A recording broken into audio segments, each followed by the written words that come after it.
Hello, everyone. So I'm here with a special guest, an old friend of mine from decades now, Krishna Kripa Prabhu, who's a monk in the Gaudiya Vaishnav Bhakti tradition, who travels around the world and is one of the greatest lovers of the holy name of God that I know.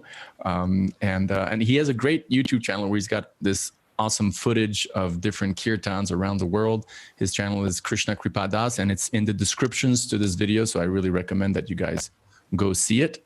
And I'm really glad to do this video with you about the holy name, chanting the holy name of God. I'm really happy to be here. We have some nice memories of singing with you in different cities.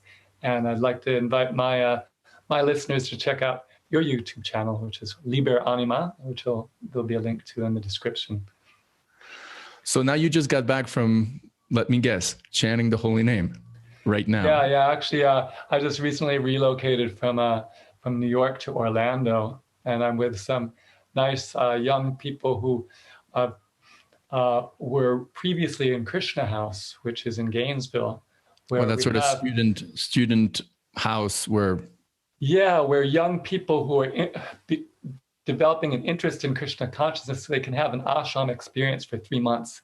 They do a little service, or else they pay a little rent, and they have a morning program of some chanting and some yoga, meditation, philosophy, and they live with other people who are more or less their age, who are also embarking on this spiritual journey. And it's a very nice situation for people to get experience of living in an ashram and see if it's something they want to make part of their life, and if not, to learn some skills to make their whatever life they choose to live more devotional than it would otherwise be. So you're able to do public kirtans amidst this, pandemic? Because I think Florida is a little bit more open than California, I think. Yeah, I was back in September when the new semester started. I called the police department at FSU in Tallahassee. I said, is there any regulations for the freedom of speech area? And they said, no, you just wear a mask and you stay 6 feet away from people. So that's basically the same as it is now here in January in University of Central Florida. The same rule: just wear a mask, try to stay 6 feet away from people. So we can do that, and we can sing, and we haven't got any negativity by the authorities in the 3 weeks I did in September, or the week and a half we've done here. That's great. I'm here in Guadalajara, Mexico. And it's one of the only, I'm staying at the Krishna temple in Guadalajara, and we're not even wearing masks, and inside at least, and it's just a little bit more relaxed. When you go to a store, when you walk in the street, you don't, I was in Los Angeles recently, and I don't think it's a rule, like you don't have to, but people seem quite scared about that. Anyway, we don't have to talk about COVID. We can talk more about the holy name. You had a whole collection of like famous passages from the Vaishnava or Vedic scriptures from several texts, and I think you may have some desire to, and I do too, to hear those references, because they're always good to hear, especially if you're interested in chanting the holy name, or to speak if you're doing it on a regular basis. Do you want to? Maybe. Yeah. Well, there's one main one that talks about, it describes that there's an avatar in every age who introduces the spiritual practice. So for this particular age, there's a verse describing the activities and some of the details about that incarnation. It says, to worship the incarnation of Godhead, who constantly sings the names of Krishna. Although his complexion is not blackish, he is Krishna himself. He's accompanied by his associates, servants, weapons, and confidential companions. So this is saying that for this time period in history, this congregational chanting is the most powerful spiritual activity. And it's something that I see practically people can relate to. Once I was at an interfaith meeting, and there were a couple of Christian girls, and I was saying in our tradition, it's considered to get together with other faithful people and to glorify the Lord through song is the most transformational spiritual practice. And they were both in the choir of their church, and they said, actually, that's the best thing about church for us is singing in the choir. Yeah, so, gospel, right? I mean, when I was in university, I don't think I coined this term. I don't think I came up with the term, but I like the idea of this notion of, well, the word Hindu and Hinduism is a delicate word that is problematic. We understand because the word Hindu and Hinduism is not indigenous to the original Sanskrit texts of the Sanatan Dharma traditions, we can call them more correctly. But suffice it to say, you go to any college in America and you take a course on, well, yoga philosophy or kirtan, and it all falls under the category of what's called Hinduism, right? So I kind of coined this term, or at least felt drawn to this term, which I don't think I've read before, but Hindu gospel. Hindu gospel. I mean, that's interesting. It kind of is what we do, right? In terms of chanting the holy name of Krishna is gospel music. We glorify for sure. God. Speaking of which, there's this, I got to send you this song. Even for you, who's a strict monk, you still would appreciate it because there's this famous African-American gospel singer called Kirk Franklin. And he composed a song now, maybe a decade ago, called Something About the Name Jesus. It's got these amazing chords with like this, B3 Hammond, very sort of, very gospel style. And the lyrics is, something about the name Jesus. It is the sweetest name I know. And the whole song glorifies the effect and the power of the holy name. Sweeter than honey. Wow. I haven't done a kirtan in a while. Like I was just telling you, I was in Los Angeles now for the last week. And even though I had association, or sangha with one advanced soul who's also my friend, I told you about him, you know him, Brigupati is his spiritual name. So even though I hung out with him for about 2 hours in the morning, I was recording his seminar. We didn't do any kirtan. And then since the temple, the Krishna temple, and basically any religious building is closed in Los Angeles County right now, I couldn't do any sort of congregational chanting. And so when I got here to Guadalajara, and I think yesterday or the day before was like the first kirtan I had done in a long time. And well, not that long, because a week before that I was in Tulum and we did a lot of kirtan on the beach and people were joining us every day. Yeah. It was so nice. I've been to Tulum. I've also been to Guadalajara. I went on the Vaishnav Youth bus tour in the winter, and I went the winter that Madhava Prabhu went. Okay. So we had so many amazing kirtans. Madhava is like this, for those of you who don't know, Madhava is like this really famous kirtan leader in the small international world of Hare Krishna, originally from Mauritius, living in Switzerland. He's kind of like a pop star, a spiritual pop star. It's funny, like this issue of like, when does music, or when does religious or gospel or chanting God's name, when does that become entertainment, and when and how does it remain sacred, and can, where's that boundary between commercialization and just, no commercialization, but rather just pure, glorifying of God? I think that's an interesting question, don't you think? Yeah. And also, I mean, there's the motives of the people chanting, and then also the motives of the people hearing, Right. And that reminds me of that verse. Ideally, that you get the best effect if they're both pure. Sometimes when I go out in public, when we have several different people chanting over the course of several hours, whenever there's a new chanter, I pray, dear Lord, let us chant your pure holy name so that the people who pass by get the ultimate spiritual benefit. But you touched also on the qualifications, so to speak, of the audience. And that reminds me of a purport by Srila Prabhupada, the founder of the Hare Krishna movement, in one of the verses, I think, of the first canto of the Srimad Bhagavatam, where he mentions that, right, about the qualification of the hearer. So if both the speaker is qualified, quote unquote, and if the hearer is qualified, and I think you touched on that, the idea of motivation. What are we doing this for?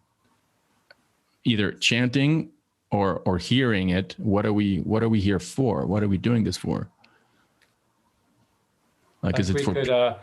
We could chant with pride, and we could hear with humility, and we'd be kind out ahead if we were the person who's hearing with humility rather than being the person who chants. Or chanting with humility and hearing with pride too. I mean, I don't want to judge others, but I've seen it. You know, I've seen sort of really, you know, modest, humble devotees just chanting, and then in an audience in a context that may be sort of like really, you know, kind of irreverent, more oriented towards sensual enjoyment, and, you know, this guy singing as a sort of a cherry on, you know, a decoration on the wall to make our, you know, our sense pleasure more enjoyable. You know, oh, thanks, you know, just put it down, put the volume down a little bit more. Yeah, okay, so what were you talking about? You know, as opposed to, okay, let me go hear this for self-purification, for connecting with God on a deeper level.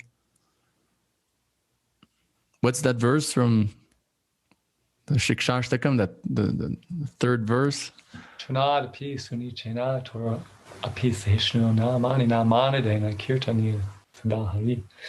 must chant the holy name in a humble state of mind, thinking oneself lower than the straw on the street. One must be more tolerant than a tree and devoid of all sense of false prestige.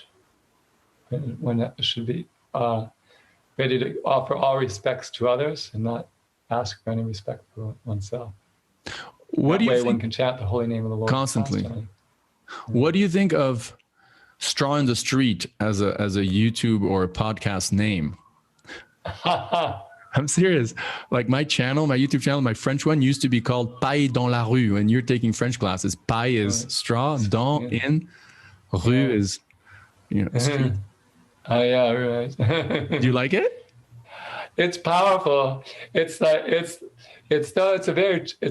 big challenge because we just throw this phrase around all the time, but how do we get to that point that we really think of ourselves as that small? Because really, generally, just for us to think of ourselves as equal to other people, we're doing well. Generally, we think we're superior to people, right? But to think we're equal to people is a challenge. What to speak of thinking that everyone is greater than us? You know, that's so. And especially when we're doing something which is supposed to be, you know, the greatest salvation. Right. You know. Yeah. So maybe you read to us another one. Oh, another verse. Well, this particular verse is very striking because it talks about there are many anomalies in this age. We can just read them in the newspaper. There's all this war, this crime, pollution of the environment, different irregularities in the climate. So many anomalies. But there's one verse that says, those who are actually in knowledge are able to appreciate the essential value of this age of Kali. Okay, can we interrupt you and just describe, because some of the hearers may not know about, you know, this age of Kali, right? It's described as an age of degradation. So that's the age we're in since about 5,000 years. Yeah. The worst of 4 ages. So even though it's the worst age, and I just said a few things, crime, war, pollution, etc., climate change, anomalies, that such enlightened people worship Kali Yuga because in this fallen age, all perfection of life can easily be achieved by the performance of Sankirtan or the congregational chanting of the holy name of the Lord. The idea that there's all these anomalies in society, but this chanting is so powerful that it can actually nullify all the anomalies and create an age of enlightenment, which is predicted to gradually manifest and extend for 10,000 years. So what I like about this verse that you quoted is this idea that great sages actually like glorify and look forward to this age. And so it seems contradictory. Like, why would you look forward towards the worst, the most impious, the most irreligious, the most violent, the most hypocritical age through which planet Earth goes through? Well, precisely because, you know, prices have been slashed to to the greatest minimum, but like the process is relatively or comparatively. And when we say comparatively, right, we're comparing to what's described in the Vaishnava or Vedic scriptures as the processes for previous ages. And while the ages were more noble, more righteous, the process is a lot more difficult as well. It's not just about chanting God's names while you're taking a walk or even while you're driving on the freeway or while you're in the subway, but it entails, you know, well, what there's complex, you know, worship of the deity form with like serious rituals, and then there's like these huge sacrifices, right, with tons of gold and silver that are required, these like fire sacrifices for another age. And then there's a description of the process for the greatest, quote unquote, of all ages, the golden age. But that's like having to sit in silent meditation for a super long time. Like we're talking thousands of years, because supposedly humans live a lot longer during those ages as well.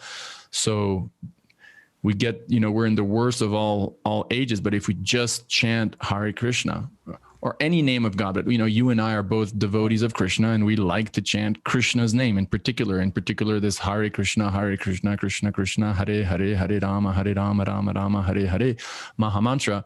Just by doing that alone, you know, with the help of a rosary or even a digital tally counter that you get, you know, on Amazon or whatever.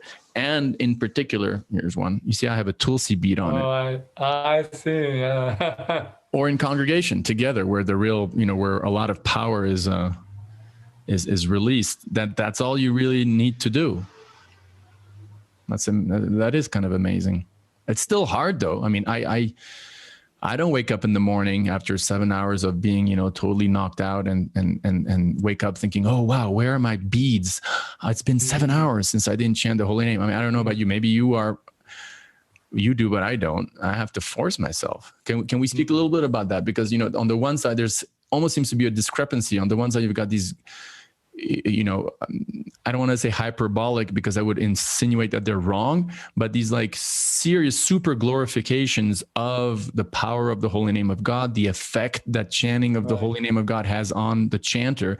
And yet back at ground level, at ground zero, at least speaking for myself and most of the, you know, bhakti yogis that I know, it's a struggle. It's a struggle to get up, you know, that extra hour in the morning so we can catch that extra morning peaceful time where we can chant peacefully, or it's hard. So what's your thoughts on that? This sort of discrepancy almost, or apparent discrepancy between, on the one side, these great glorifications, and then on the other side, this sort of struggle that most of us go through on a daily basis? Well, of course, we have to consider that we've been conditioned, not just for as many years as we've been alive in this life, but for many, many lives, to act in ignorance of our relationship with the Supreme Lord and basically do whatever we feel like doing whenever we feel like doing it. So to regulate our life according to divine direction, when we, for millions of births, we've been doing whatever we felt like doing. It's sort of like if you're like in a car and you're going like 60 miles per hour in one direction, to go 60 miles per hour in the other direction, you can't just all of a sudden do it, you know? Right. You got to slow down to zero and then speed up again, or you rip out the transmission. But it's described that there's 9 different steps in this bhakti. The first is just to have some initial faith, and then to associate with spiritually minded people, and then to actually begin a spiritual practice. And then the different materialistic tendencies are reduced. And then you come to the fifth stage, which is nishta. And one of the great teachers in the tradition says at the point of nishta, the pull of the material energy and the pull of the spiritual energy is equal. And nishta means steadiness? Nishta means steady faith. Yeah, steady in the practice, because the materialistic tendencies have been reduced to a certain level that they don't impede one's steady execution of the devotional service. So at that point, the pull of our materialistic tendencies dragging us down and the pull of Krishna's attractive features dragging us ahead are equal, right? But before then, before we get to nishta, the material energy is pulling us back to a greater extent than that spiritual energy is propelling us forward. So basically, we have to push ourselves to take shelter of the divine, the activities of devotional service, which most powerfully is this congregational chanting. And if we do take the trouble to push ourselves into that, then we'll get more absorbed in the spiritual energy. And once we develop our practice so that we're steady, then what happens is we acquire a taste for the spiritual activities, and that taste pulls us forward more powerfully than our reducing taste for materialism drags us back. The param drishva that Krishna talks about in the second chapter of the Bhagavad Gita, the higher taste. Because of that taste, we become attached. And then performing the devotional service with a taste and attachment, then we develop the preliminary love of God and the love of God. So we do have to make some endeavor to force ourselves to engage in the activities of devotional service until we get to that point of steadiness. And then it's all downhill. It's all downhill. We're being propelled. We're being attracted by the beauty of Krishna, the affection of Krishna, the compassion of Krishna, the wisdom of Krishna, the different qualities that the Lord has in abundance. We're being attracted to want to connect with him and serve him and establish an intimate relationship with him. You're giving me a desire to not have a material body anymore, because at least in my experience, the difficult moment is really that morning time when I wake up, and it's just hard to get up. And we talk about the three modes of nature and how like after sleeping for all these hours, you're like really influenced by the mode of ignorance. But imagine if you're in a spiritual body, like you are your spiritual body. You don't have a physical covering, and it's just like nonstop. Like eternally, you're in that pristine, ever expanding, and yet individual, but totally pure state of pure God consciousness. And there's no like interruption. Right. Prabhupada, that reminds me of Prabhupada, those who saw Prabhupada, I'm sure you've heard the descriptions when he slept or when he took naps at least, or like there's that analogy that I forget who tells, maybe it's Shama Sundar, one of his disciples who traveled with him on a train ride, and Prabhupada would doze off speaking, and then like a half hour later or an hour later, like open his eyes and like finish the same sentence. Yeah, I remember hearing that. You heard that, right? Yeah.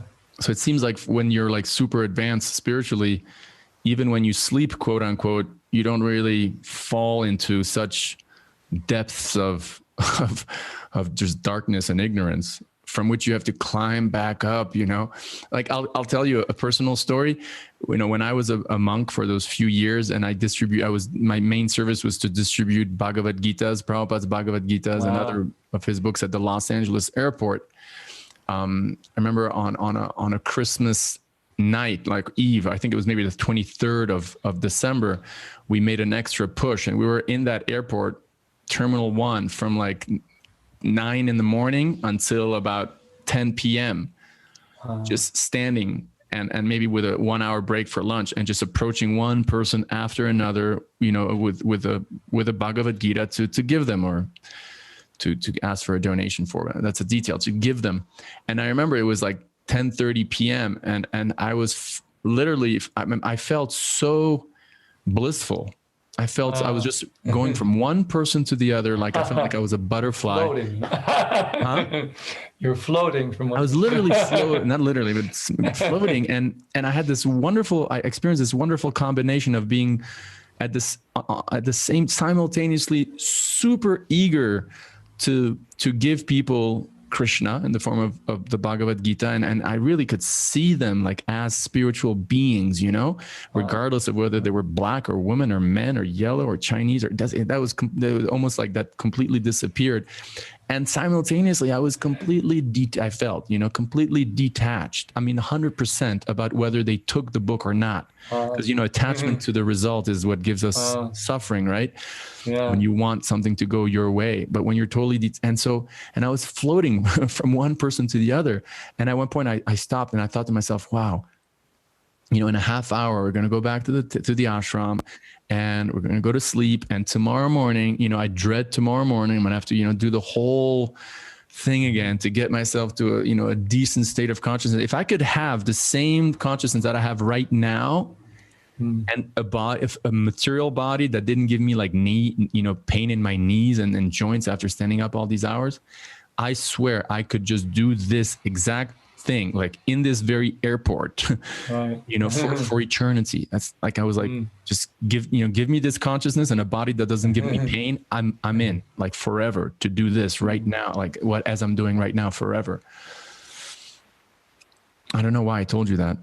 Well, one thing, as long as you mentioned it, that I have had a realization ever since I originally lived in the ashram 41 years ago, that that as soon as they wake you up or your alarm clock wakes you up, if you start chanting Hare Krishna, even just in your mind, it will give you the strength to get out of your sleeping bag. Really, huh? So as soon as you hear the alarm clock, Hare Krishna, Hare Krishna. Yeah. Either in your mind or out loud, depending on the circumstances, it'll give you the energy to get up.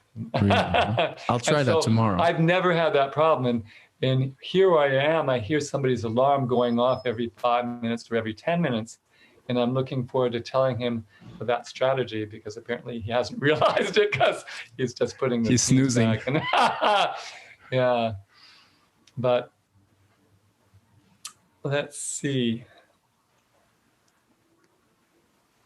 I'm trying to think if there's some other things I really wanted to mention. One thing that I find about the chanting is even if people, when we chant in public, even if they respond in an inimical way, they actually still benefit by the chanting. And there are cases where people actually, in a very short time, have completely changed from being inimical to actually being favorable, just by hearing the chanting for some time. And I told you a couple of stories. So I thought I could relate those if you think it would be nice. Yeah. So there was these 3 teenage girls. Let me put please speak. I'm just gonna charge the mic because my laptop is running. Oh, sure. Go ahead. Yeah. So we're singing in Alexanderplatz in Berlin and Germany. Germany, yeah. These 3 teenage girls, we gave them an invitation, and they started out by returning the invitation. So that's not so nice. Yeah, here, take it back. And then what they did was they put a cigarette butt in our donation thing. So that's something that's generally considered insulting. And then they sat in front of us and they made funny faces to try and make us laugh, to disturb our concentration. But when was this? What's that? How many years ago was this? I have to look it up, but it's like about 6 years ago or something. And then one of the people who was singing, he gave them the card with the mantra on it and told them to chant the mantra. And they began to chant the mantra. And he told them, actually, this is done responsively. The lead singer sings, and then we sing, and then the lead singer. And when one of the three would botch up and sing during the lead singer, the others would correct them, so they did it right. And they stayed there for a number of minutes, 20 minutes or something, singing. And then they decided it was time to go. And then they asked for invitations, and then they were distributing invitations. So they started up being so uninterested, they didn't want invitations themselves. And they ended up being so interested that they wanted to distribute invitations. No way. And all they did was they heard the chanting for a little while, and they experimented with the chanting, and their whole attitude changed. And then when we're at the temple in the evening, they called us on the phone, and they asked them if we could sing that tune that we were singing in Alexanderplatz, because they wanted to hear it again. So they went from inimical to distributing it. Yeah, to thinking it was something so good that they should share it. So that's a real thing, that people's consciousness changes just by hearing the sound and seeing the positive interactions of the devotees, and they actually become, well, I've got like about 1,500 subscribers. You have like what, 100,000 no, 50.